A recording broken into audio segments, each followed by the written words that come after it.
Can we finally ditch face shields? Let's talk with Dr. Ted Herbosa. He is Special Advisor of the National Task Force Against COVID-19.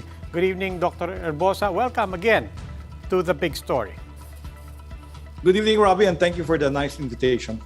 Sir, let's talk about the policy first. Mayor Isko Moreno is invoking the local government code. Harry Roque is saying, no, this is an order direct from the President. Alin po dapat manaig dito?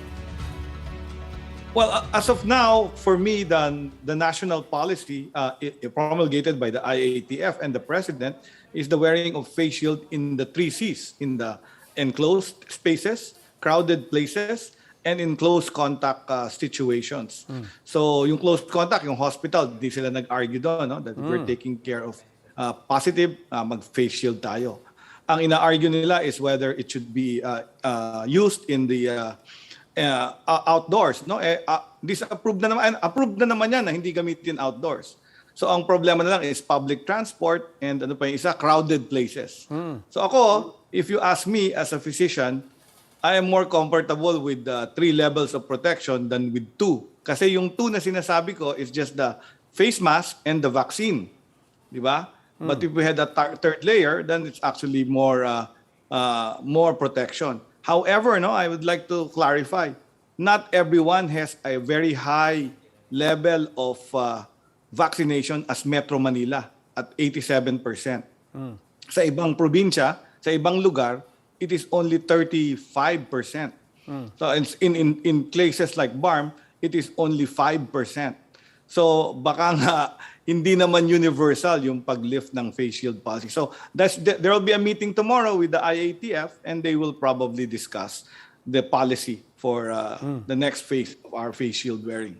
Okay, so we talked about the policy. Let's talk about the science. I mean, does the science and evidence and research bear it out? What you said, that this adds an extra protection of an extra layer of protection. Because I mean, if that is the case, then why are we the only country left mandating the use of face shields? That's correct. Huh? I think we need more robust science to actually implement it in the public sector. All hospitals and all areas put it on as an additional protection. So our theory is that if it works in the hospital, it should work in a public place where there is a high level of transmission.